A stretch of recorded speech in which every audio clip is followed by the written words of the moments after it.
Olá, pessoal. Boa noite. Tudo bem com vocês?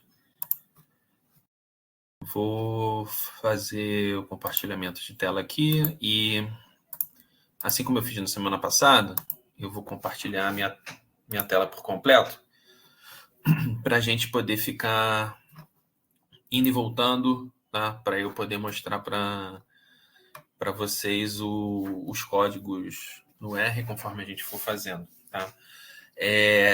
Na semana passada, eu mandei para vocês os dois arquivos que a gente ia trabalhar com a importação dos dados hoje.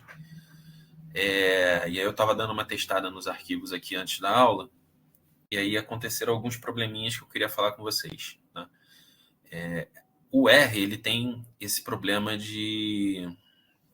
eu comentei na aula passada, né? Ele se diferencia letras maiúsculas de minúsculas e também diferencia, né? Mas isso aí acontece também com os outros softwares, inclusive com Excel, que não é um software de programação, tá?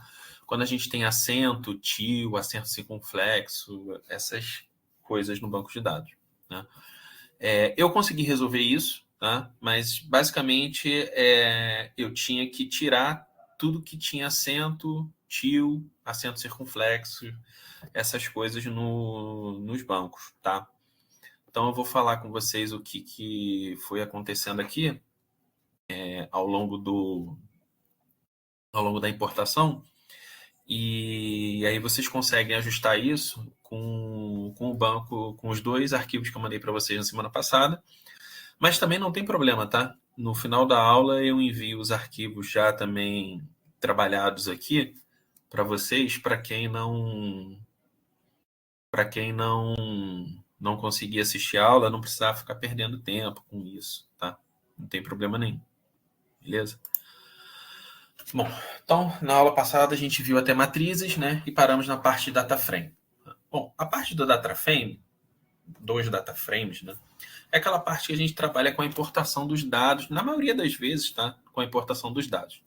Ele vai ser bem parecido com matrizes, tá? E também composto por linhas e colunas, sendo que é aquilo, né? As colunas a gente vai chamar de variáveis, porque a gente já está acostumado no banco de dados, tá? A chamar as colunas de variáveis. E essas colunas, né? Elas vão ter os nomes das suas variáveis. Quando a gente tem essas variáveis por códigos, a gente precisa de um dicionário de variáveis no nosso banco de dados. Tá? Então, ele também vai conseguir armazenar elementos, né, valores de tipos dados, tá? Onde cada linha corresponde a uma unidade, indivíduo ou pessoa, e cada coluna vai representar uma observação relacionada a essa unidade, ou esse indivíduo, ou essa pessoa. Tá? Então, aí volta bem lá naquela primeira aula que a gente conversou, tipos de variáveis, né? Variáveis quantitativas, variáveis qualitativas, né? Variáveis quantitativas discretas e contínuas, variáveis qualitativas nominais e ordinais. Bom, então no caso aqui nós vamos importar um arquivo com extensão txt. O nome é dados1-entrevista. Né? Percebam que aqui está anos de experiência com acento circunflexo. João de Camargo, João está com acento circunflexo, ou com tio. Né? André Gonçalves tem um acento agudo no E e o C cedilha no Gonçalves. Tá? Ensino médio, todos com acento também. Tá? Isso aqui eu tive que acertar tudo para ele poder importar. Ele não estava importando, tá? Principalmente estava dando erro aqui. Tá? Anos de experiência. Eu vou mostrar para vocês os erros que ocorreram. Tá? Bom, primeiramente a gente vai importar esse arquivo txt. Tá? A gente vai usar a função read.table, tá? Onde a gente vai colocar o nosso file, que é o nome do arquivo texto que a gente vai desejar carregar. Nesse caso, a gente vai digitar o nome do arquivo entre aspas. E nesse caso vai ser qual o nome do arquivo? Dados1-entrevista. Tá? O header, onde eu vou informar se a minha primeira linha do meu banco de dados ele é o cabeçalho, é o nome das minhas variáveis ou não. Nesse caso aqui tá? Nome, sexo, idade, escolaridade, estado civil, de experiência. Então, nesse caso tá? Então, não vai ser Não vai ser falso aqui, vai ser true, vai ser verdade, tá? E CEP é o separador que a gente utiliza dentro do meu banco de dados. O mais comum é a vírgula ou o ponto e vírgula também, tá? Mas o mais comum é a vírgula. Nesse caso aqui é a vírgula, né? Então tem o nome das pessoas, o sexo das pessoas, a idade, escolaridade, estado civil e anos de experiência, tá bom? Antes de importar o dado, a gente precisa indicar para o nosso software, né, para o R, qual vai ser o diretório de trabalho dele. Tá? Então, a gente vai usar a função setwd, que é para especificar esse diretório nosso de trabalho. Tá? Então, um exemplo de diretório que eu tenho aqui. G2 meu drive R de aulas programação R. As barras, elas vão ter que ser invertidas no R, tá? Então, o que a gente usa barra comum vai ser trocado pela barra invertida. Na verdade, eu acho que é o contrário. Deixa eu só confirmar aqui. Não, é o contrário. A gente usa barra comum. Não, tá certo. A gente usa barra comum, a gente vai substituir pela barra invertida. Não, perdão. Vai substituir a barra invertida pela barra comum. Bom, vamos lá. Então, o que a gente vai fazer? Vamos importar esse arquivo aqui. Eu vou chamar o meu diretório do arquivo texto. Deixa eu copiando e colando aqui para vocês verem. Esse aqui é o que eu estava fazendo antes. Diretório do arquivo texto. Lembrando o nosso padrão, né? O que tiver bolinha é o que a gente copia e cola lá no R. Nesse caso aqui, eu vou copiar e colar 2 vezes, porque eu vou mostrar para vocês a diferença de trabalho. Aqui seria para eu trabalhar com o meu diretório, tá? G2 meu drive R. Mas, deu erro. Esse diretório nem existe, tá? Então, deu erro ou disse que não foi possível mudar o diretório? Bom, enfim, se não foi possível, é porque provavelmente deu erro, esse diretório nem existe mais. Tá? Então, o que eu vou fazer aqui? O meu arquivo, ele está nesta pasta aqui, onde tem outros códigos, e esse arquivo aqui, dados 1, entrevista. É o que eu estou abrindo aqui até para vocês verem. Tá? Vocês vejam que nesse aqui, o anos de experiência está sem tio, João de Camargo, sem acento circunflexo, perdão. O João está sem tio, André sem acento, Gonçalves sem cedilha e por aí vai. Tá? Eu vou chamar esse arquivo aqui. Então, o caminho do meu diretório é esse aqui. Tá? É H2 meu drive rural, né? O FRJ, AEVD, aulas, material. Vou dar um Ctrl+C, vou lá no R e vou substituir o caminho em que está entre aspas, tá? Ctrl+V. Então, substituímos, vejam a diferença. Aqui está com contrabarra, aqui barra normal. Ou seja, a gente vai ter que mudar todas essas barras aqui, porque senão o R não funciona. Deu erro, tá? Ele é uma sequência não conhecida. Então, vamos mudar aqui para barra comum. E isso vai ter que fazer sempre que eu vou indicar para o R meu diretório de trabalho, né? A gente chama de setar, né? Eu vou setar o meu R no diretório de trabalho que eu quero. 7WD é Set Word Directory. Agora foi. Né? Agora rodou e eu estou trabalhando no meu diretório de trabalho. Posso até apagar isso aqui, porque eu estou usando só a título de comparação para vocês verem. Agora eu vou carregar o arquivo texto de nome dados1-entrevista.txt. Então, vou copiar isso aqui todo. Tá? Aí, eu comentei com vocês que eu gosto de trabalhar, né, sempre dando um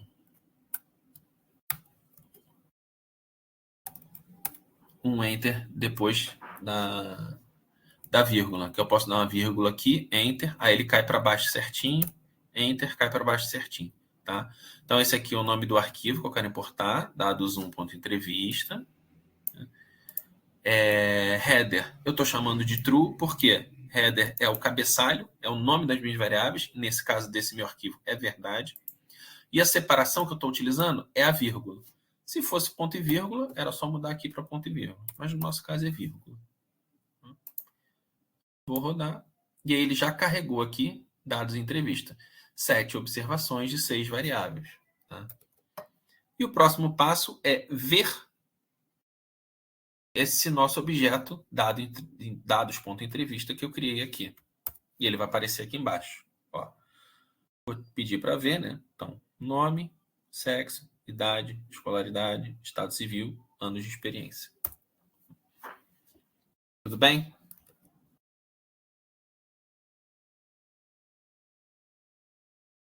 Alguém fez uma pergunta aqui. E se colocar o argumento em code UTF-8 dentro da função? Não sei, não conheço esse argumento.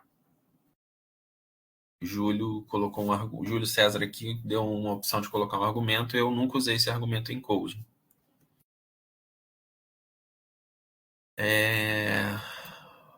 Vamos lá. Bom, então a gente criou um objeto de dados entrevista, tá? E eu posso visualizar melhor esse objeto com a minha função view. Esse view é com V maiúsculo, tá? Onde eu posso ver os dados de uma maneira melhor. Visualizar melhor os dados. Que nada mais é do que abrir ele aqui, tá?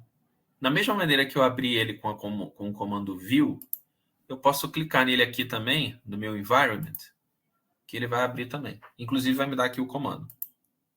Views dado.entrevista. Tá bom?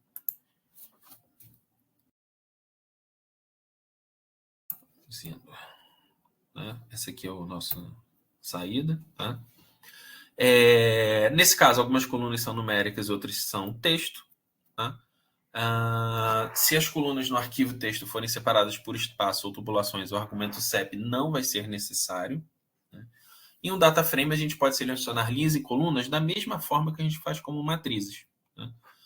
Então, por exemplo, vamos selecionar a terceira coluna, que é a coluna idades do meu data frame. Então, eu vou colocar dados.entrevista, vírgula, 3. Ou seja, eu vou olhar a terceira coluna. São os valores das idades. Tá?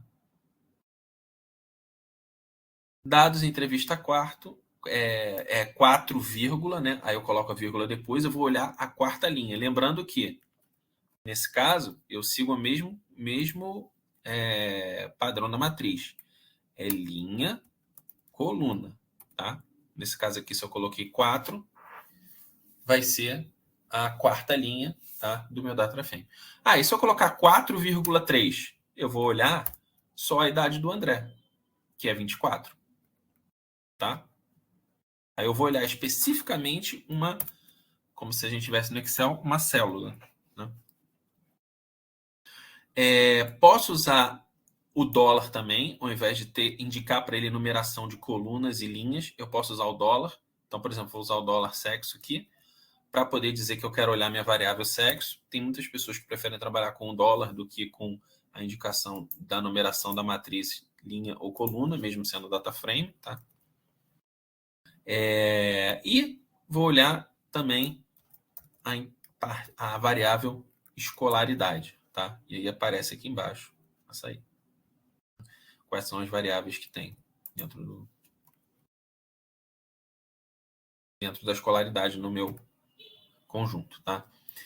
Para exibir os nomes das linhas e colunas do data frame, a gente pode usar as funções row names e call names, que a gente já viu até na aula passada. E para mudar o nome das colunas, a gente pode usar a função names. Tá? Então, o row names, vou mostrar o nome das minhas linhas. Tá? Então, enter aqui, indicar que eu estou mais abaixo.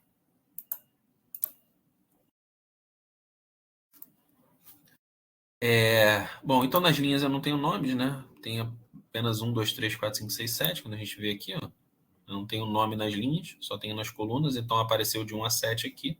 Tá? E o call names vai ser o nome das colunas. E aí vai aparecer, né, realmente nome, sexo, idade, escolaridade, estado civil e anos de experiência.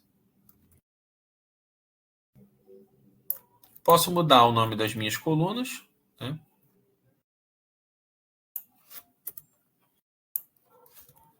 E aqui eu estou mudando usando a função names, tá? Para mudar o nome das colunas. Eu vou chamar só de coluna 1 a coluna 6, dado que eu tenho 6 colunas.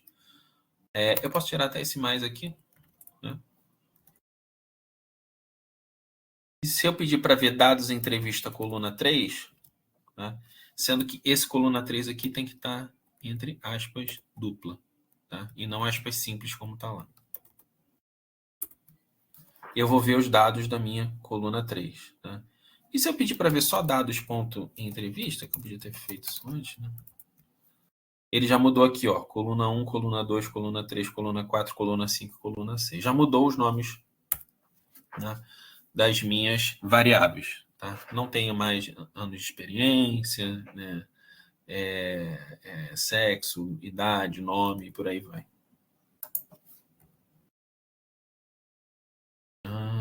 Então, ó, esse aqui que está com aspas simples, é mudar para aspas dupla.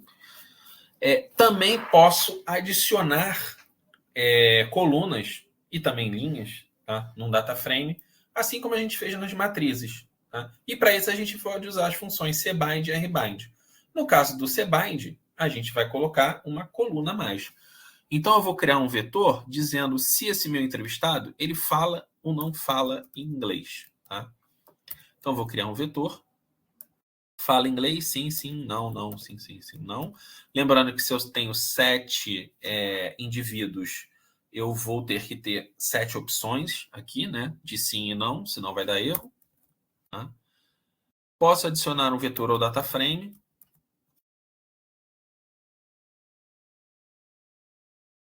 E aí eu vou adicionar o dados.entrevista e depois vou pedir para ver o dados.entrevista. Então vamos lá. Vou rodar aqui, né? Meu vetor. Vou adicionar esse vetor e vou pedir para ver. Ele criou aqui, ó, o fala.inglês. Sim, não, não, não, sim. Reparem que aqui ele não teve problema em criar com tio. O problema foi na importação, né? Eu estou com R mais atualizado, eu acho. Eu acho que eu estou com R mais atualizado. No mais antigo, quando eu montei essa aula, né? Esse banco de dados, essas coisas, não estava dando problema, né? Agora que foi dar, né? Então esse aí é o resultado, né? Do que apareceu no caso lá, tá alterado, né? Para coluna 1 e coluna 6, né? E também a gente pode usar a função split, que é para separar o meu conjunto, né? Em partes que ele tem em comum. Então, por exemplo, eu criei a função fala inglês sim ou não. Se eu quiser colocar os que falam inglês na frente dos que não falam inglês, eu posso dar um split, né? Para poder separar isso. Então, ó, dividindo os dados. No caso aqui, eu falei pelo fala inglês, então vamos ver se pelo fala inglês é melhor. Dividindo os dados pelo Estado Civil, não. Pelo fala inglês. Então, ó, dados, entrevista, dólar. Vou substituir aqui o Estado Civil pelo fala. Já apareceu ali, ó. Fala.inglês. Tá. E aí ele separou quem não fala inglês, que é o Rodrigo da Silva, André Gonçalves, Adriana Almeida, Murilo Santana. Para os que falam inglês, temos 3 pessoas: João de Camargo, Maria Alves e Joana de Souza. Certo? Poderia ter feito também pelo Estado Civil, como estava antes, tá? Mas como a gente tinha criado a função fala inglês, era mais comum colocar o fala inglês. Outra coisa, na verdade, até pensando aqui, ó, aqui estava Estado Civil, mas a gente mudou o nome da coluna, né? O nome da coluna virou coluna 6. Então eu teria que colocar, na verdade, aqui coluna 6, para ele poder entender que é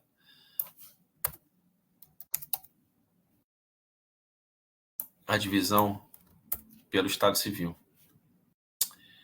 Pelo Estado Civil, não, perdão, pelos anos de experiência.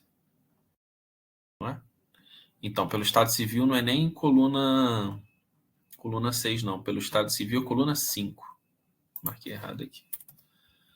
Coluna 5. Aí ele se dividiu aqui, ó. Casado e solteiro. Casado, Maria Alves, Rodrigo da Silva, Joana de Souza, e os outros são solteiros. Certo? Deixa eu voltar aqui para o fala.inglês, que foi o que a gente tinha feito anteriormente, tá? Beleza? Então, essas são as opções que a gente pode fazer, tá, dentro do banco de dados. Tá? Assim como a gente tem a importação dos arquivos TXT, a gente também pode importar arquivos do tipo CSV, que também são arquivos do tipo texto, só que a gente pode ter esses dados de SV em opções como a planilha eletrônica do Excel, por exemplo. Tá? A gente pode ter um Excel e salvar ele em CSV. Também a gente vai separar eles por algum sinal, que seja vírgula, ponto e vírgula, espaço, ou o que for o caso. Tá? Se a gente tiver dados como um tipo de planilha eletrônica, é ideal salvá-los como arquivo CSV, porque eles são mais leves para poder fazer importação dentro do meu banco de dados. Mas também, se for um arquivo não muito grande, pode deixar ele no Excel, que ele vai importar também. Aí tem outras funções para isso.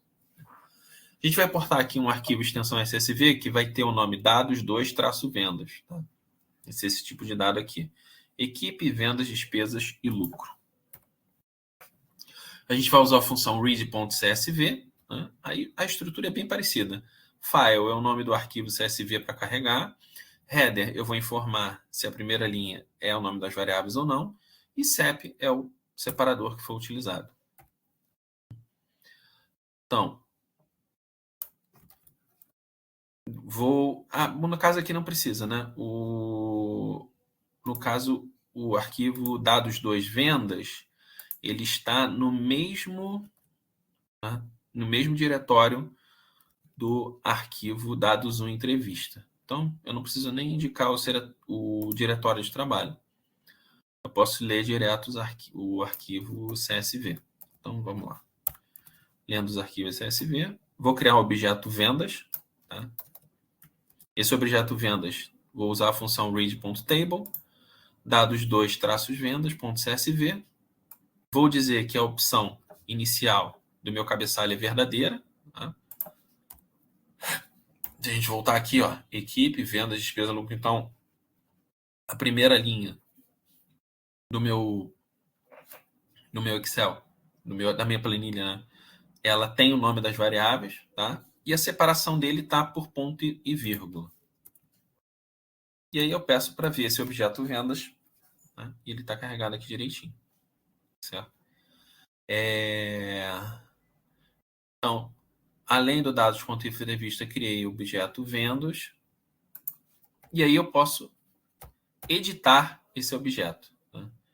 Se eu quiser editar, eu vou fazer vendas igual edit barra vendas, que é o nome do meu objeto. A função edit é a função para eu editar objetos já existentes, né, em funções de planilha no meu R. Então, ó, vendas, edit.vendas, ele abriu essa planilhazinha aqui. Então, se eu quiser mudar o valor primeiro para 4.000, que se eu não me engano é o que ele pede para fazer aqui, é isso mesmo. É o que ele pede para mudar, né? A gente vai mudar o primeiro aqui para 4.000. E nesse caso, a gente não precisa salvar. É só fechar, tá? Não tem opção de salvar aqui. É só a gente só altera, né? E fecha. Alterou, fechou. Pediu para ver o objeto vendas de novo. E ele já mudou aqui para 4.000. Abrir de novo aqui para mostrar para vocês. O não. Se eu colocar o tio, ele está ficando assim. Ele não está reconhecendo o tio. Então, por isso que eu estou deixando sem o tio. Não sei se é do arquivo mais novo, né? Do R mais novo. Ou se o meu, de repente, está desatualizado, ou o mais novo de todos. De repente, tem um mais novo que está com isso corrigido, né? Mas, enfim.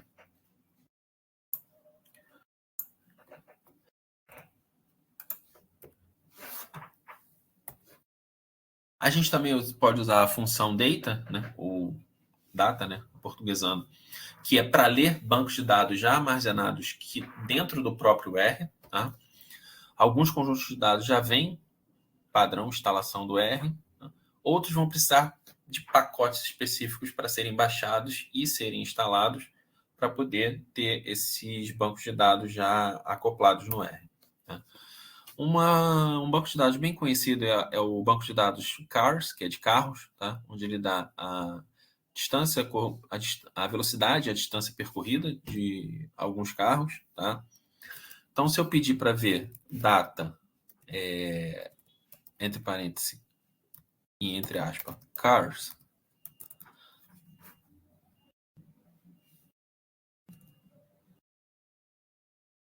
carreguei e pedi para ver. Tá? Então, ele tem as velocidades aqui de distância percorrida de 50 carros, pelo menos são os que aparecem aqui. Né? E é um banco de dados que a gente pode trabalhar dentro do R, tá? Com esse banco de dados. Se eu quiser criar um objeto para esse banco de dados, eu posso simplesmente criar, né, aqui, carros, um objeto carros, tá? Apesar de que eu já tenho o banco de dados cars carregado aqui, tá? Se eu clicar aqui, ó, tenho 50 carros aqui carregados nesse banco de dados. Tá? Mas se eu quiser transformar eles num objeto, para eu trabalhar com esse objeto chamado carros, que seria um objeto com nome em português, é só eu criar. Tá? Carreguei o banco de dados, pedi para ver, é o banco de dados que eu quero, criei o meu objeto carros, quando eu for pedir para ver, é o mesmo objeto, é o mesmo banco de dados. Tá? Só que agora eu criei um nome para esse banco de dados dentro da minha... dentro do meu código, né, do meu script no R. Certo?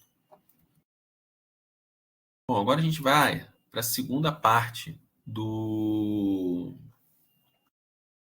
da nossa programação básica aqui em R, que são as construções de gráficos, tabelas, né? Parte de visualização gráfica, né? Dentro do R.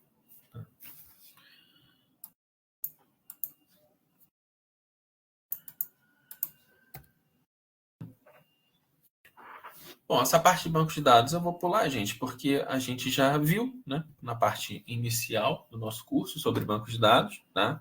Microdado, variável aleatória, isso está tudo lá nas aulas anteriores, tá? Tipos de variáveis também, né? Bancos de dados de exemplos, consolidados, exemplos do dia a dia, tá? Tipos de survey, tá bom? A parte de gráficos, a gente também já viu, né, a parte teórica bastante, né, bastante coisa dentro do curso, né? Então também vou pular isso aqui. Quais são os tipos de gráficos que a gente tem, né? Gráfico de setores, barras, colunas, linhas, né? Gráfico de colunas, barras, setores ou pizza. Isso tudo a gente já viu. Né? Vamos para a parte que é para... Também já vimos essa parte de média, mediana, moda, tá? Vamos para a parte... chegamos aqui. Mediana, outlier, funções. Aí sim, né? Chegamos na parte do R. Então a gente começa aqui basicamente no slide 21. Tudo que estava anteriormente a gente já viu, seria uma revisão. Quais são as funções que eu utilizo no R para calcular a média e mediana? Então, min vai ser a média e median vai ser a mediana. Antes disso, deixa eu só ver um negócio aqui. Porque a gente vai ter que rodar aqueles gráficos todos antes, pelo que eu estou vendo aqui.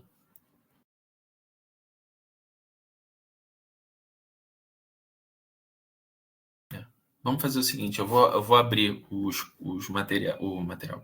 códigos que eu ainda não passei para vocês, né, que eu queria mostrar antes, tá?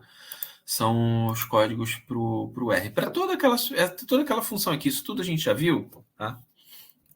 Mas antes, vamos abrir aqui. Eu tenho aqui, são 6 códigos para construção de gráficos dentro do R, tá? Código para o gráfico de barras, para o gráfico de setores, né, o histograma, gráfico de linhas, um tipo, gráfico de linhas, segundo tipo. E para gráficos múltiplos, que eu chamo de gráficos múltiplos. Depois a gente vai ver média, mediana, box plot e diagrama de dispersão. Basicamente, eu vou poder abrir com vocês, é só o conjunto mesmo dentro dos códigos. Bom, deixa eu só ver se tem alguma pergunta que tinha gente digitando. Não. Boa noite. Beleza. Vamos lá. Eu vou limpar o R aqui, tá? Vou fechar o código que eu digitei, o código anterior também.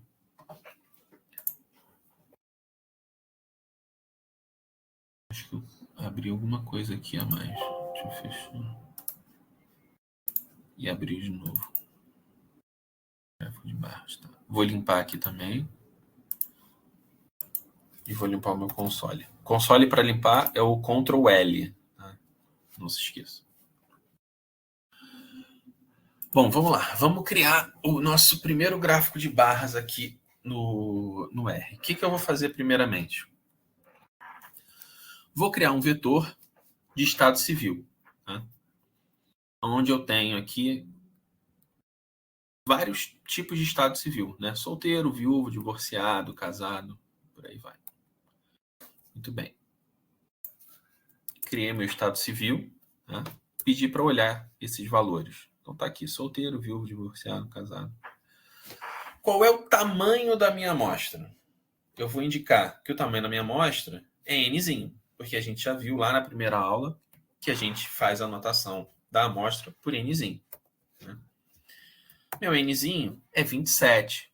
Tá? Então eu tenho 27 valores aqui, né? 27 entre casado, viúvo, divorciado, solteiro, por aí vai.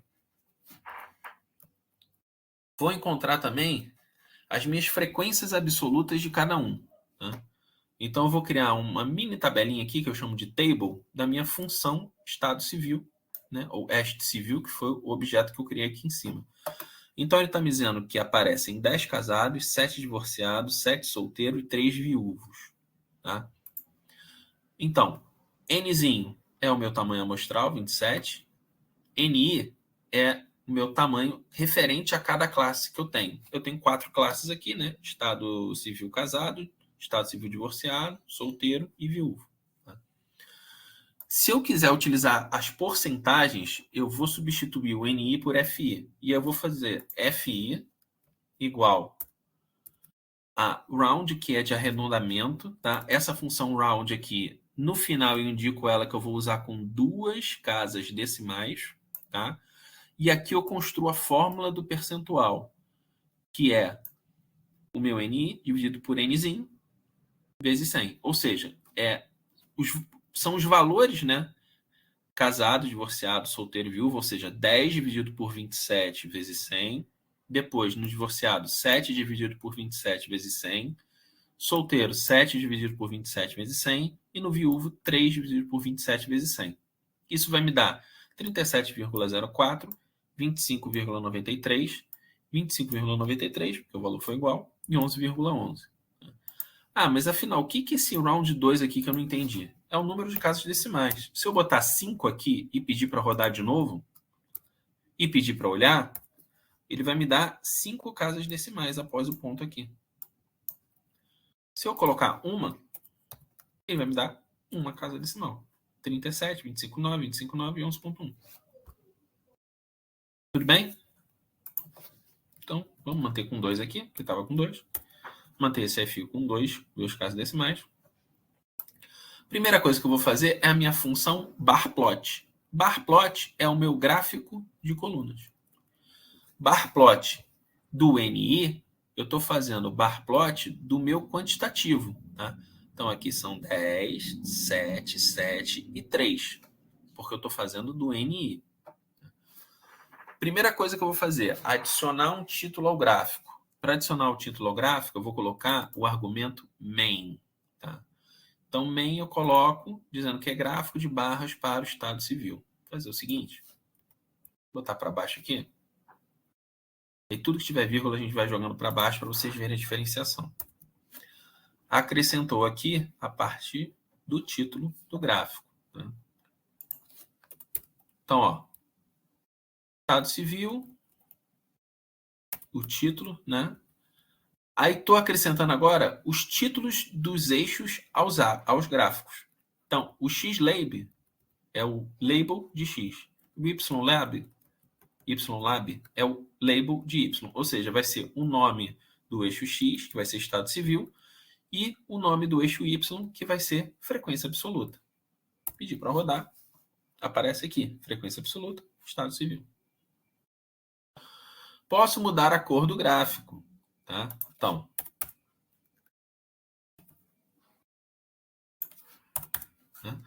vou acrescentar o que então? Mais uma linha aqui chamada call, que é de cor. E eu vou dizer que é blue. Mandar rodar, ficou azul. Ah, mas eu não gosto de blue, eu quero red. Ficou vermelho. Quero cinza, gray. Voltou a ser cinza. Tá? E a outra opção que eu posso colocar é o gráfico na horizontal. Perdão. Ou seja, é o meu gráfico de barras. Então, se eu quero construir um gráfico de barras no R, é só construir meu gráfico de colunas na horizontal. Aí eu vou colocar o meu argumento horis, né, de horizonte, igual a T de true. Pode ser somente T ou posso escrever true. Vai dar na mesma, tá? Tanto faz. Também posso mudar a cor. Ao invés de azul, posso colocar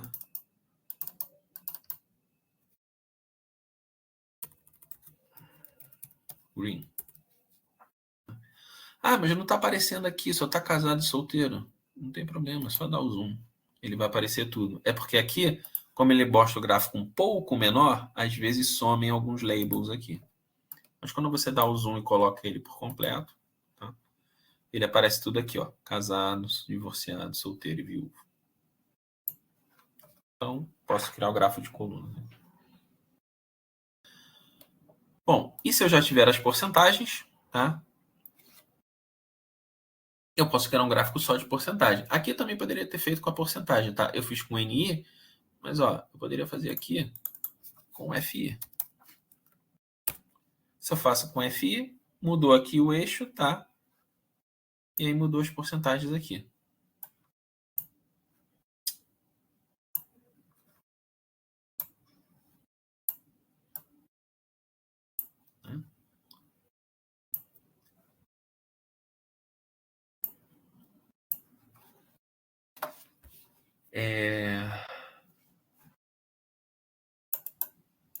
Deixar aqui com NI.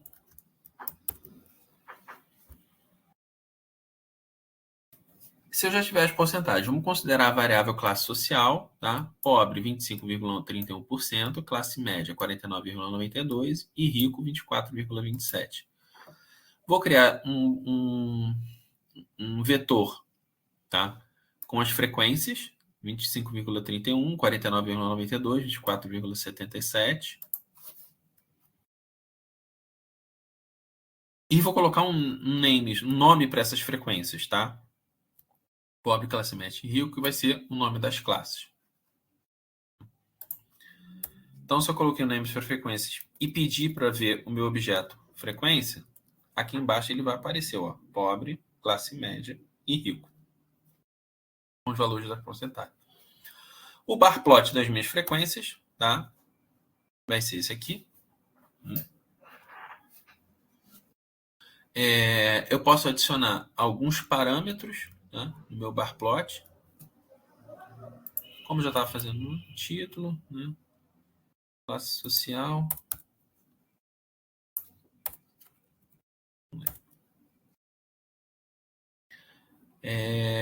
Isso tudo a gente já estava ajustando, tá?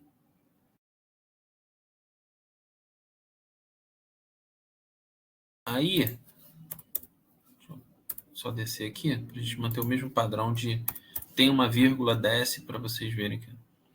Aí vocês viram aqui que a frequência está maior, né? Esse percentual da classe média está maior que o meu limite, né? do eixo Y. Então, eu posso utilizar a função ylim para ajustar esse limite. E eu posso colocar de 0 a 50. E aí o gráfico ele vai se ajustar aqui com os valores necessários. E também posso colocar os valores dos percentuais dentro das minhas caixinhas. Tá? A partir do momento que eu coloco o texto, ele entra com os valores aqui dentro. Tá certo? Então, ylim vai ser para eu ajustar os valores do meu eixo Y dentro do meu gráfico. Também posso ter a opção xlim. Nesse caso não vai ter, porque meu xlim não é numérico, né? Então eu não preciso mexer com isso. Mas se fosse um gráfico de dispersão, eu poderia ajustar isso também. Então, ylim. Tá certo? Bom, esse foi o nosso gráfico de barras. Agora a gente vai fazer um gráfico de setores. A princípio a gente vai manter o mesmo objeto, né? Eita. Desculpa. A gente vai criar o mesmo objeto que a gente já criou anteriormente. Só estou limpando tudo aqui para a gente rodar de novo. Né? Então a gente criou o estado civil. O inicial é a mesma coisa, né? Vou criar o N para saber o tamanho dele. O NI, que é a tabelinha, né? E aí, o meu gráfico de setores é a função pi. Tá? Pi NI. Ele me criou aqui o gráfico de setores com as cores padrões ali que ele tem no R, tá? São esses azuis mais claros, rosa. Mas eu posso mudar as cores do gráfico. Para isso, tá? Eu vou acrescentar o argumento call e eu vou ter que colocar o vetor com as cores. Esse vetor das cores ele vai sair na mesma ordem que eu tenho aqui, tá? Casado, divorciado, solteiro e viúvo. Certo? E aí entrou aqui. Se eu tivesse colocado um outro vetor a mais, não ia funcionar. Tem que ser exatamente 4 que eu tenho os valores do meu gráfico. Uma outra opção que eu tenho é não dar valores, né, para as cores, né? Não dizer que é azul, vermelho. Eu utilizo a função Rainbow de arco-íris e coloco que eu preciso de 4, porque eu tenho 4 variáveis. E aí ele me dá outras cores lá aleatórias dessa função que ele tem, desse argumento que ele tem no R. Posso ir também agora adicionar o título ao gráfico, né, que é o gráfico de setores para o Estado Civil. E aí eu vou calcular as porcentagens para eu colocar no gráfico, tá? Então, eu estou criando o objeto aqui, porce, de porcentagem, tá? Para calcular as porcentagens. Pedir para olhar. Agora eu estou usando a função round para arredondar para 2 casas decimais. E vou colocar o símbolo do percentual nessas porcentagens. Apareceu o símbolo de percentual aqui. E aí eu vou adicionar essas porcentagens no meu gráfico. Então, além do NI, do call para os colors, né? As cores do gráfico, vou colocar os labels porcentagem no meu gráfico. Tá? E aí entrou com os valores de porcentagem. Posso adicionar também uma legenda para o gráfico, que aí é o mais indicado, né? Principalmente quando tem um gráfico de setores, não precisa aparecer com o nome aqui, né, dos meus setores. Eu coloco uma legenda. E na legenda eu vou indicar no gráfico aonde que ela vai ficar. Né? Os locais de legenda que eu tenho são right, left, center, bottom right, bottom left, top left. Isso é que eu vou indicar, que eu vou colocar. Aqui no caso eu vou colocar acima e à esquerda, tá? Na minha legenda.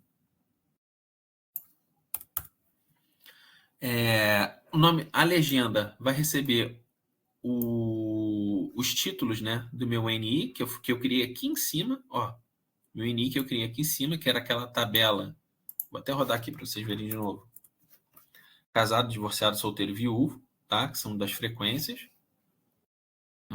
Tá aqui. legenda. E ela vai ser criada no top left, ou seja, acima e à esquerda. Tá? Aqui tem um problema. Ah, não gostei do top left, eu prefiro o top right. Ele cria as duas. Para você fazer do zero, você tem que voltar um passo atrás, rodar o gráfico de setores e depois acrescentar a legenda no novo espaço que você quer. Senão ele vai acrescentando legenda aqui. Tá? Posso aumentar e diminuir o gráfico da legenda.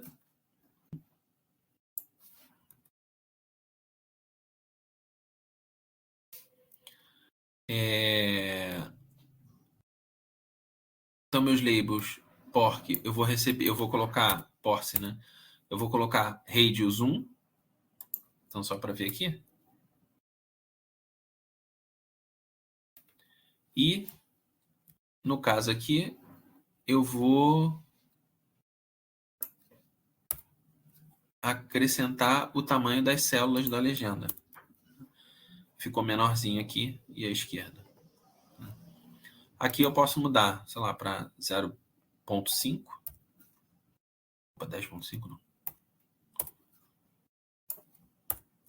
Ele fica menorzinho, tá? E aí, se ele ficou menorzinho, obviamente a minha legenda tem que ser menor ainda, né? 0.25. Tá? Aí, como ficou muito pequeno, vamos supor que eu aumente aqui isso para 1,5 para aumentar o meu gráfico. Aí já não fica legal. Aí já passa do ponto, né? Então, vamos de repente 1.1 aqui para aumentar bem pouquinho. Também já não fica legal. Vai ter que ser 1 mesmo, que é o tamanho ali. E aí aqui a célula eu posso botar... Vamos ver. Ficou um pouquinho maior. 0,75 eu estava numa proporção legal. 0 ponto. E como eu falei, tem que rodar de novo. Rodei o primeiro, rodei o segundo. 0,75 está numa proporção legal aqui. Tá? Então esse é o gráfico de setores. Conforme eu vou rodando aqui, vocês vão vendo o que vai acontecendo. Aí vocês podem ir testando aí, né? Mudando isso aqui. Mas isso aqui realmente, o máximo que vocês podem fazer é jogar isso aqui para baixo. 0.9. Ele vai diminuir um pouquinho para ficar mais coeso, talvez, e a legenda. Acima de 1 ele não fica legal. Vamos ver o histograma agora. Tá? Vou criar um vetor que eu chamo de alturas no histograma. Vou limpar tudo aqui antes de começar. Vou pedir para ver essas alturas, só para ver se eu criei direitinho. Novamente, vou ver o tamanho, né, do meu quantitativo amostral. São 22 alturas que eu tenho. Para eu pedir para ver o histograma das alturas, é usar a minha função hist, de histograma. Tem histograma das alturas.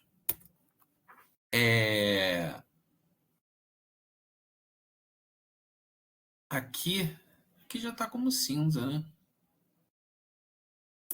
Histograma das alturas. Right.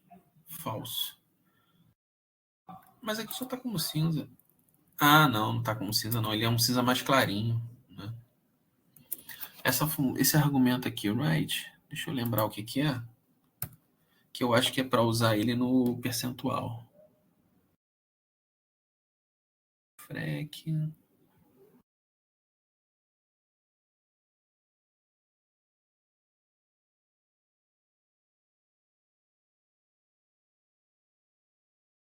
Right.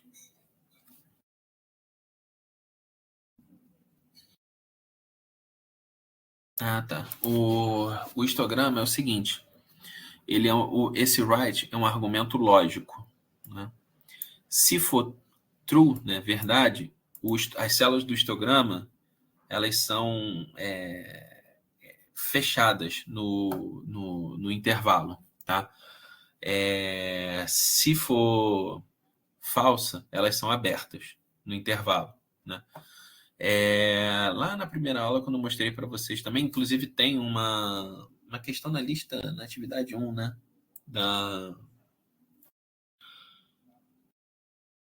Para completar o quadro, né? Da tabela agrupada. Então aqui ele está falso porque eu estou dizendo que esses histogramas eles estão abertos na última célula. Tá? Esse writing realmente aqui eu não lembrava porque estava aqui.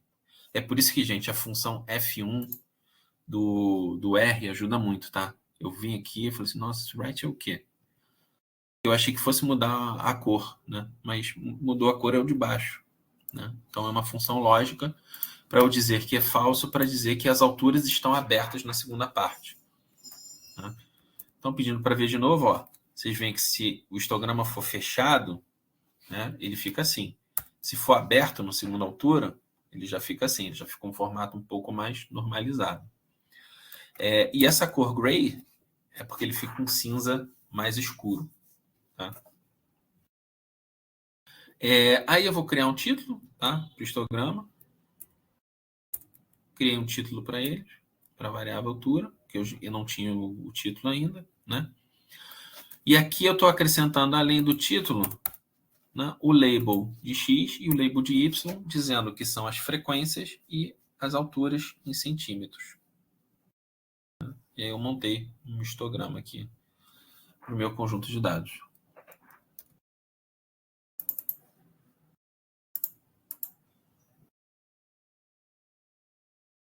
Isso aí, Gabriel. Write é o contém ou não contém, do intervalo A, B fechado e aberto. No caso, o false, ele é aberto. O false é aberto. O true, ele considera. Como consigo salvar os gráficos? Botão direito, copiar a imagem. Tá? Ou você pode vir aqui e exportar. Exportar como imagem, salvar como imagem e salvar até como PDF, se quiser. Ou copiar para o seu clipboard. Copiar para o... Vim aqui, aí você pode até ajustar, né, o tamanho, a altura, que você quer, e copy plot. Tá bom? Ou ainda, quem não conhece, né, dá um zoom aqui, que é para ficar melhor, né, mais bonito e tal. Nesse caso aqui, nem sei se fica mais bonito. Acho que fica pior se ele ficar muito grandão, né?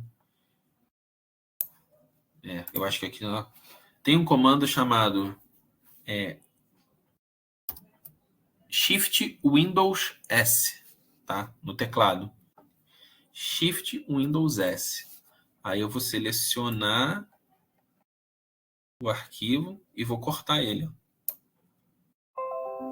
Ele corta, né? E aí eu posso, né? Vou abrir aqui o Word para vocês verem.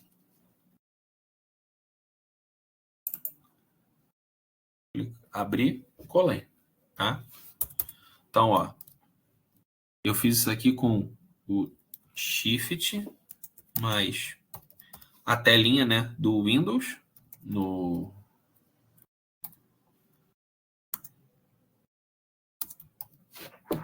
teclado, mais essa, tá? Para quem não conhece, nossa, isso aqui é muito bom, tá?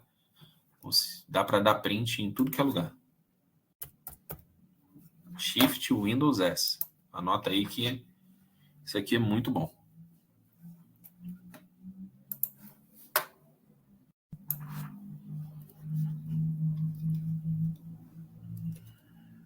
Ver se tem mais perguntas aqui.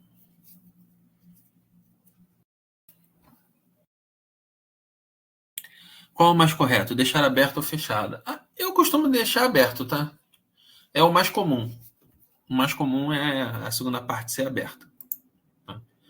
Mas, assim, na verdade não tem mais correto. O que acontece? Em provas de concurso, eles gostam de complicar um pouquinho isso na parte de estatística descritiva, para calcular os dados, né, de histogramas. Mas, assim, mais errado. O mais comum, padrão que a gente leva aí para o dia a dia é o fechado, aberto, assim como você colocou aí no seu intervalo AB aí no chat. Testei.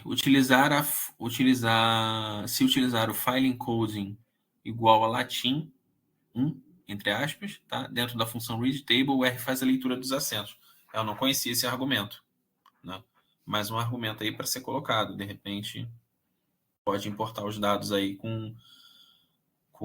de repente não importa, né? Como o Júlio César está falando aí, os dados com tio e acento. Uma dúvida, na atividade, o senhor quer que a gente exporte quais abas? O código, o console, mais algo? Não, olha só, vocês vão expor, o que for de gráfico, vocês podem exportar lá, né? Cortar, copiar, colar, o que vocês forem fazer, tá? Que aí o que for gráfico não tem jeito, vocês vão ter que puxar daqui, né? Mas o que for de código, nesse caso aqui não tem saída, mas vocês podem continuar, copiar aqui, ó. Deixa eu pegar aqui, esse aqui tem saída. Vamos supor, eu pedi para você criar o objeto alturas com esses dados e copiar o código. Então tu vem aqui, ó. Desculpa. Copiou, pegou a saída aqui, ó, alturas do R, copiou, foi lá no Word. Tá fazendo no Word, né? Colou. Pronto. Não tem problema nenhum. Ele vai já indicar o que é um console do R, tendo ai meu Deus, essa seta aqui, vou chamar de seta, né? E esse 1 aqui, que é o resultado do console do R. Tá? Por isso que assim, pode dar print? Cara, pode, mas não é o mais indicado. O indicado é você copiar e colar, tá? O print pode levar a problemas de interpretação, né? Que a gente não vai conseguir ver onde está o erro, que os tutores não vão conseguir ver onde está o erro, né? Se você tiver alguma coisa errada, fez um gráfico ou um código, um comando que não é o correto, né? E aí você deu o print, assim, não tem onde ver onde vai estar o erro, né? Porque ele não vai poder copiar e colar e tentar resolver isso no R. Né? Bom, vamos lá. Deixa eu fechar aqui esses códigos anteriores para não ficar muita coisa aberta. Agora a gente está no nosso código de gráficos de linhas, tá?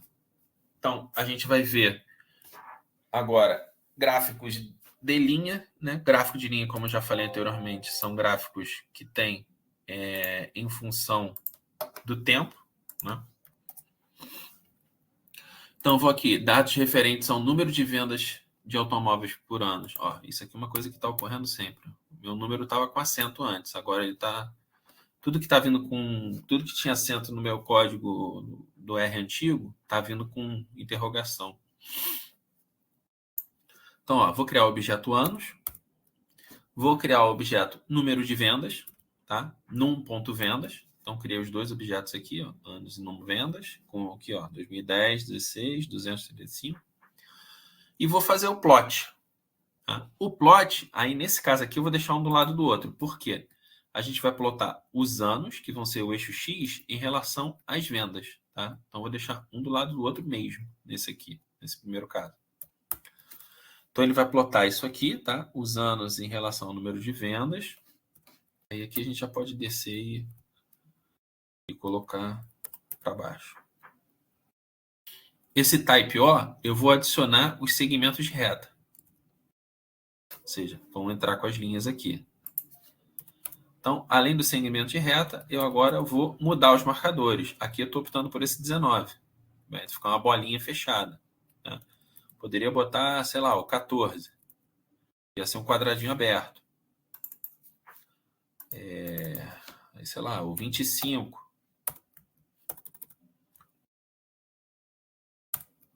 Tá? Que vai ser um triângulo aberto. Tá bom? Vou deixar o 19 aqui, que eu sei que é a bolinha fechada. Aí depois vocês podem, né, eu acho que dando o F1.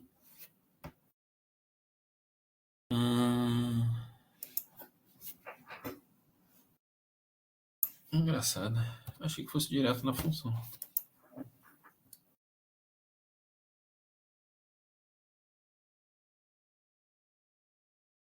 Tem que achar onde está a numeração. Agora de cabeça não vou achar, não.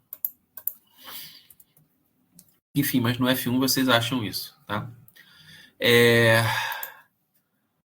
Bom, agora eu vou adicionar o título do gráfico, né? Gráfico de linha referente ao número de vendas de automóveis. E o título aos eixos dos gráficos. Né? Então, vou botar um X-label e um Y-label aqui. Então, estou acrescentando mais uma coisa aqui. Anos e vendas. Né? Então, saiu aquele num vendas e anos com A minúsculo para entrar os labels que eu coloquei aqui. Aqui a gente tem os gráficos de linha 2, tá? Então aqui eu estou colocando dados de intenções de voto nos meses de maio a setembro, tá? Então são maio, junho, julho, agosto, setembro, de 5 até 9, tá? Vão ser meus meses. O candidato A teve essas intenções de voto nesses períodos, né? Agosto, setembro, maio, junho, julho e por aí vai. O candidato B teve esses valores, tá? O candidato C esses valores. Então, criei todos esses objetos aqui, tá? Para poder criar o meu gráfico. Aí eu vou fazer um plot dos meses em relação ao candidato A. Tá? Então, plot dos meses em relação ao candidato A. Agora, eu já estou inserindo todas aquelas informações que a gente viu anteriormente, tá?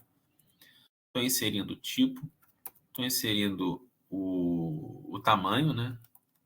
O título e os labels. Tá? Então, meses, percentual e pesquisa de intenção de voto do candidato A. Aí, por último, eu estou mudando a cor. Estou colocando esse candidato A com a cor em vermelho. Tá?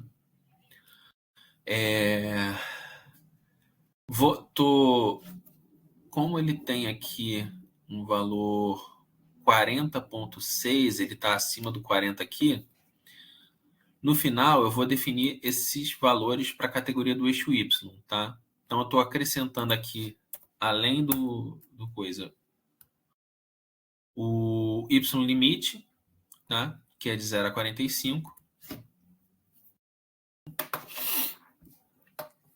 Vocês viram aqui que anteriormente ele estava começando em 34 e indo até 40. Aqui eu estou colocando tudo no mesmo padrão, de 0 a 45 aqui, né? Meu Y limite foi 45. Eu poderia botar isso aqui até 50 para ficar talvez melhor. Aí a gente já vê que ele tem um negócio que estava muito, né? Vamos dizer assim, entre aspas, disperso, né? Já não está tão assim, né? Ele está mais suavizado essa linha. Essa aqui, Shax N, eu nem lembro o que é. Tem que dar uma olhada no F1, mas eu não sei se eu vou achar isso aqui agora.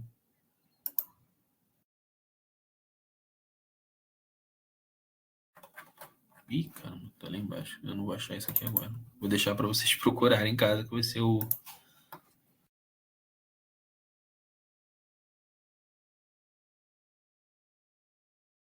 trabalho de casa de vocês. Deixa eu rodar isso aqui de novo. Deixa eu tirar isso aqui para ver o que acontece. Ver se eu lembro.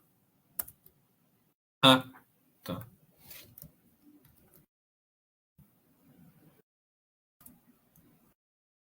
Ele tirou. Tá, já lembrei. Bom, vocês viram o que aconteceu, né? Vamos lá. Isso aqui é o seguinte. Se eu tirar... Vou marcar aqui.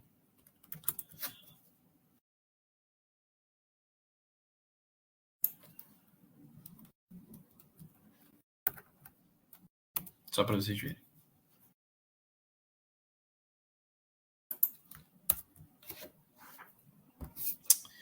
Ai, meu Deus. Tem que acertar esse código aqui. Fazer assim, melhor. Bom, Se eu não colocar aquela função ali, checks em T, ele fica aqui, 5, 6, 7, 8, 9. Tá?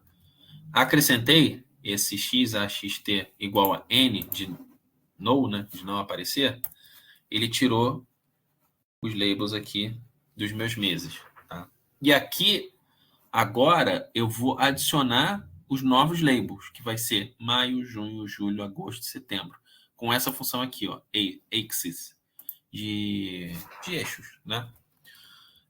Tamanho 1 vai de 5 a 9, que são os valores que eu tenho aqui, né? Mês de 5 a 9, vai receber os labels maio, junho, julho, agosto e setembro. E aí entra aqui. Então, essa função aqui é para retirar os labels do eixo X, e aí depois eu vou acrescentar esse aqui. Bom, como eu já criei o meu gráfico, eu não preciso recriá-lo para entrar com os valores, tá, dos candidatos B e C. Eu simplesmente vou entrar com a função lines. O que é a função lines? É entrar com mais linhas dentro do meu gráfico. Tá? Então, o meu lines vai entrar dentro do meu objeto meses. Tá?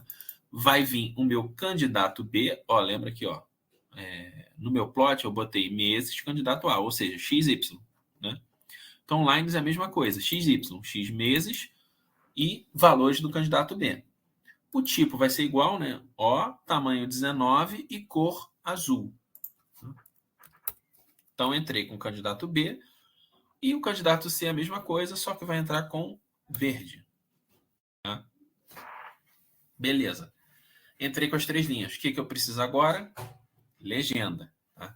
Nesse caso aqui, eu estou colocando a legenda, tá? Vai ser candidato A, candidato B, candidato C. Tá? Eu vou entrar com as cores vermelha, azul e verde, tá? Para cada candidato. O tamanho vai ser 0,75.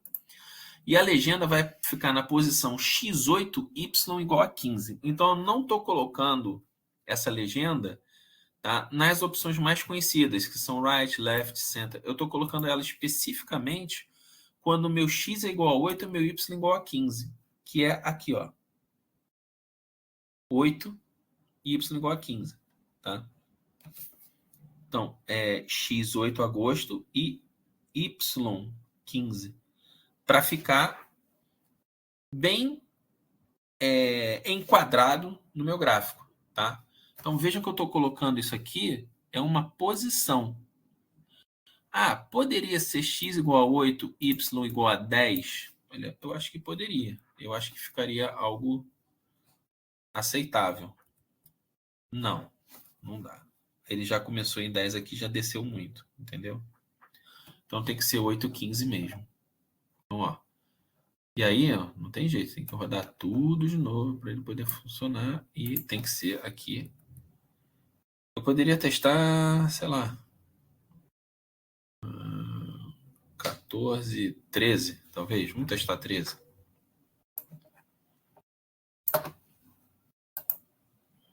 13 deu. Ficou mais abaixo um pouquinho. 10 não dá, que ele vai ficar muito abaixo. Né? Mas 13 deu. Então, além de eu ter as opções da minha legenda, tá, colocadas, né, que é o right, left, top left, eu também posso indicar a posição exata que eu quero no gráfico. Eu só tenho que dizer os valores de x e de y que eu quero. Né? Então, por exemplo, eu poderia botar para o x7. Ele vai vir para a esquerda. Tá? Vai aparecer aqui na esquerda. O problema foi como eu falei, né? Tem que rodar tudo de novo. Porque senão ele fica com 2 legendas. Tá bom? Isso aqui, inclusive, poderia vir até para cá, se quisesse.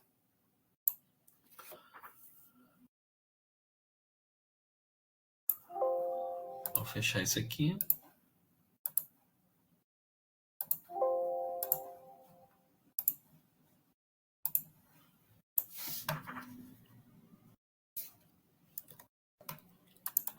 Gráficos múltiplos. Que é para a gente criar vários gráficos em um só. Né? Então, vou criar aqui alguns objetos, tá? X de 1 até 30. Y vai ser uma exponencial de 30. O Z vai ser um log de 2 vezes o meu valor de x. Meu objeto A vai ser 2 vezes a raiz quadrada de x. Meu objeto B vai ser o cosseno de x. Função par dentro, mfrow dentro da função par. O que eu vou fazer aqui? Eu crio uma janela com 2 linhas e 2 colunas, respectivamente. Tá? Então, quando eu crio isso aqui, eu estou dividindo em 4 aqui. 1, 2, 3, 4. Vamos ver como é que funciona isso? Vou pedir os histogramas das minhas variáveis y, z, a, b. Y, z, a, b. Viram? Eu criei uma janela 2 por 2. Eu quebrei, né, a minha visualização numa janela 2 por 2. Tá? E eu posso fazer isso N vezes. Tá? Posso fazer isso para N por N aqui, tá? Pode ser 3 por 5, 2 por 2, 10 por 10 e por aí vai, dependendo de como ficar a visualização. Né? Nesse caso, eu também posso colocar os títulos e os labels para x e y de cada um, né? Então fica histograma de y, histograma de z, histograma de a, histograma de b. Tá? E quando eu faço o par mfrow 1, 1, eu estou voltando para a minha janela normal, 1 por 1. Tá? E aí, se eu pedir os histogramas de novo, vai vir tudo certinho, só que 1 a 1. X, Z, A, B. Tá certo? Então, essa função aqui que eu chamo de gráficos múltiplos, né? É essa função aqui, para mfrow, para a gente poder quebrar a janela em quantos tamanhos a gente quiser dentro do R. Tá?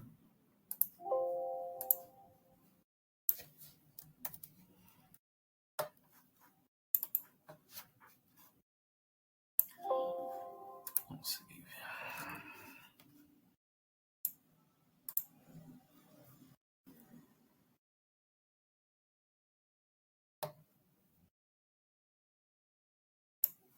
Vamos lá. Funções min e median no Excel, tá? É que acho que a gente já está até com um gráfico ali, né? Vamos abrir aqui no R para ver, tá? Vamos testar dois conjuntos de dados, x e y. X recebe esses valores aí, y também. Função min vai me dar a média, que é o valor 15. Mediana de y, 16. Tá? Mediana de y. Perdão, média de y e a mediana de y. Né? Aqui no caso y, a gente tem um valor que pode ser considerado de repente um outlier. E aí, por isso, a média e a mediana ficam um pouquinho diferentes aqui, separados os valores. Tá? A média e a mediana do x ficaram bem próximas, né? 15, 16. Já para o y não ficou, né? Porque a média ficou de 26. Perdão, a média e a mediana de x. Né? A média e a mediana de y já não ficou, porque a média de y ficou em 26,1 e a mediana 16. Já ficaram bem mais distantes. Por causa desse valor aqui, claro, né? O 99. No primeiro conjunto tem apenas o 21 aqui que está próximo dos outros. Aqui só mudou um valor para 99.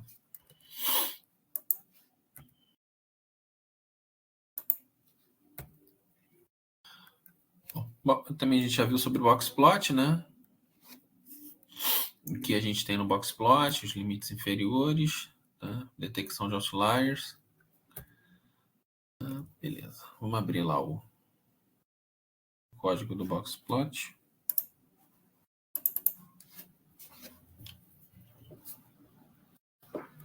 Então, eu estou criando o objeto temperatura, né? São os meus valores. Eu posso colocar eles em ordem crescente, vai ser o rol dos meus dados. Eu posso dar um sort na minha temperatura. E um summary da temperatura, que é obter algumas estatísticas dos dados, que é o valor mínimo, primeiro quartil, mediana, média, terceiro quartil e valor máximo. Tá? E vou pedir para ver o boxplot dessa temperatura. No caso aqui, já estou colocando o label para o meu eixo Y e o título para o meu gráfico, temperatura média em 2020. Então a gente vê aqui a presença de um outlier na parte de cima da tabela, que é o valor 25. Então 25 aqui é um é um outlier desse gráfico. Uma maneira bem simples, né, de encontrar um outlier, como a gente vê, é pelo box plot. Ele me dá de cara aqui o valor que está fora da minha caixa, né, atípico dentro do meu conjunto de dados.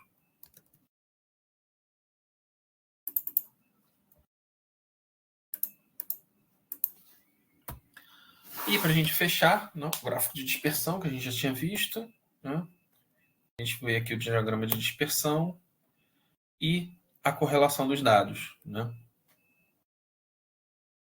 Relação forte e tal.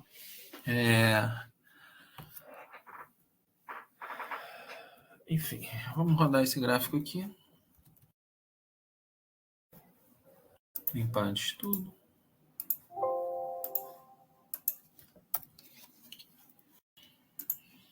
Relação entre temperatura e latitude. Estou criando o objeto T, que vai ser a temperatura, e o meu objeto L, que vai ser a latitude. Tá?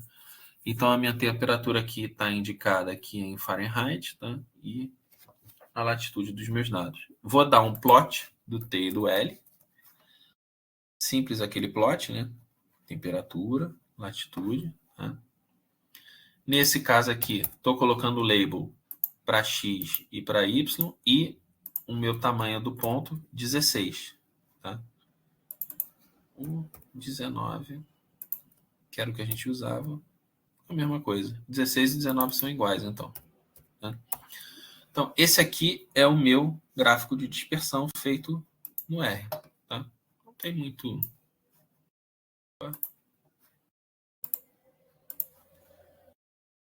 Não tem muito erro, né? A gente vê aqui que, no princípio, é uma correlação negativa, né? Quando um diminui, o outro aumenta. E aí, a função core, que vai ser o cálculo de coeficiente da correlação de Pearson, que a gente faz entre a latitude e a temperatura. Menos 0,94. Ou seja, eu tenho uma correlação negativa muito forte da latitude com a temperatura dentro desse meu conjunto. Então, é a função core. Então, é só colocar os objetos aqui, né? X e Y. Tá certo? Bom, fechamos, né? Essa parte aqui do R. Como eu falei, uma parte bem básica, né? Não vou entrar aqui como fazer coisas muito mais difíceis no R, mas com isso aqui vocês já conseguem desenvolver pelo menos aquele último trabalho também, em relação à construção de pelo menos um gráfico, né? Algumas medidas estatísticas. Se vocês derem um summary do seu banco de dados, da variável que vocês querem no banco de dados, vocês já vão conseguir escrever um relatório de 3 a 6 páginas, que, como eu falei, eu não quero nada muito grande, né? E que pode ser feito em grupo também. Então, a ideia é vocês se conhecerem, né? Conversarem entre si, trocarem ideias, trocarem figurinhas e poderem somar também conhecimento entre vocês. Tá certo? Vamos ver perguntas aqui. Uma dúvida, atividade 2 quer que a gente exporte quais abas? O código? Não, já fiz. Bom, vamos lá, gente. Perguntas, senão a gente pode encerrar e a gente se encontra na semana que vem. Vou esperar aqui um pouquinho o chat para ver se vai ter alguma pergunta.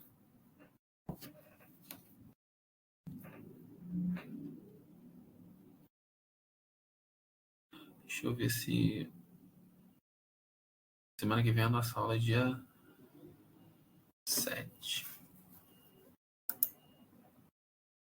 Acho que é dia 7. Deixa eu até ver. Vou confirmar aqui se ela...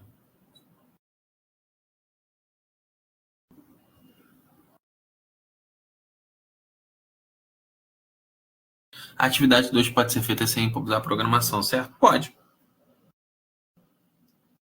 Pode ser feita à mão, se quiser.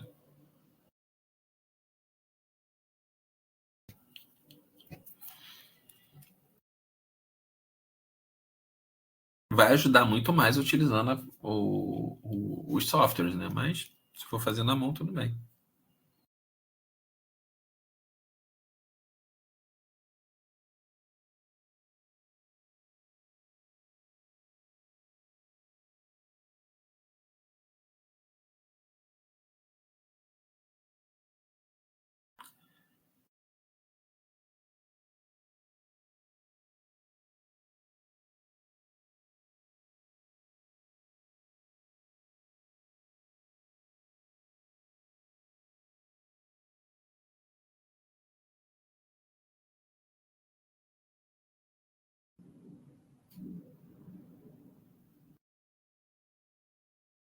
Hoje nós temos a segunda chamada da atividade 1, né? Quem não fez até semana passada pode entregar a atividade 1 hoje até meia-noite, né? Na segunda chamada.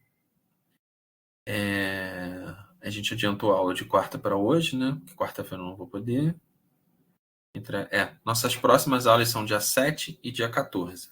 Né? 7 de outubro e 14 de outubro. A ideia na aula que vem é eu falar com vocês da atividade 1, né? Porque já vai ter passado a segunda chamada. E ia falar com vocês da atividade 1. E na quarta, no dia 14, na outra terça-feira, nossa sexta aula síncrona, a ideia com vocês é falar da atividade 2, porque já vai ter sido a entrega da segunda chamada da atividade 2. Então é isso mesmo. Nossas aulas são nas terças-feiras, 7 e 14. Na atividade 3 é importante colocar o código para deixar claro a linha de raciocínio usada? Então, vamos lá. Na atividade 3, vocês têm que fazer entre 3 e 6 páginas. Tá? E isso, eu vou deixar bem claro para vocês, é de fato entre 3 e 6. Se o código deixar o trabalho com mais de 6 páginas, tá? Coloquem no anexo. Façam um anexo e coloquem o código que foi utilizado, para não utilizar essas 3 e 6 páginas. Né? Agora, eu fiz um trabalho de 5 páginas, vou colocar um anexo de 20 páginas. Gente, não faz muito sentido. Tá? Os anexos têm que ser coisas que sejam, né, coerentes ali com o que você vai mostrar dentro do seu trabalho. Tá? Então, assim, se for o caso, não coloca o código. Se você já copiou e colou o código, né, formatação e tal, essas coisas, tá dando um anexo de 10, 12, 15 páginas, gente, não coloca. Deixa só o trabalho. Tá? Isso eu estou deixando bem claro, que eu coloquei entre 3 e 6 páginas, porque na turma 1 teve gente que fez trabalho de 10, 15 páginas. Gente, não é o objetivo do curso. O objetivo do curso é você fazer uma coisa sucinta. Quem quis fazer trabalho de 10, 15 páginas, sim, já pegou coisas de outras disciplinas mais à frente e tal, que não muda nada, entendeu?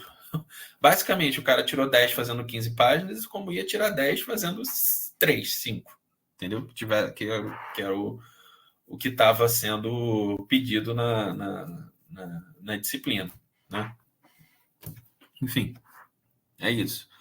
Então, a questão da atividade 3 é: tomem cuidado com o tamanho do que vocês vão utilizar. Como eu falei, vamos fazer um trabalho de 3 a 6 páginas.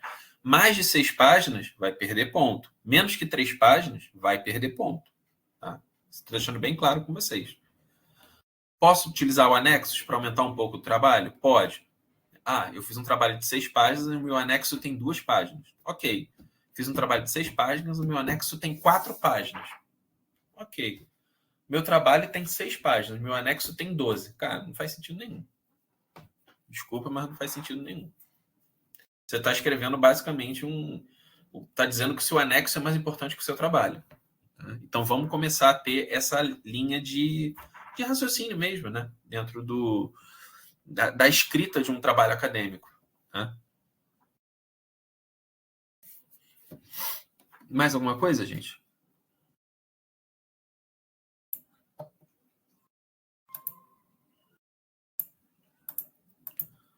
Podemos encerrar, então?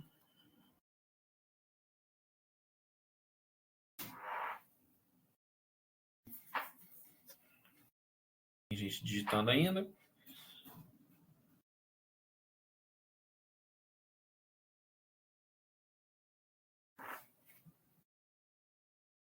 Ok, então. O pessoal está se despedindo aí. Então, gente, é isso. Então, boa noite, tá? Qualquer coisa aí, só mandar lá no Telegram as perguntas, tá? E a gente vai se falando aí. Até semana que vem, então. Até terça-feira que vem. Tchau, tchau, pessoal. Um abraço aí todo mundo. Boa noite. Tchau, tchau.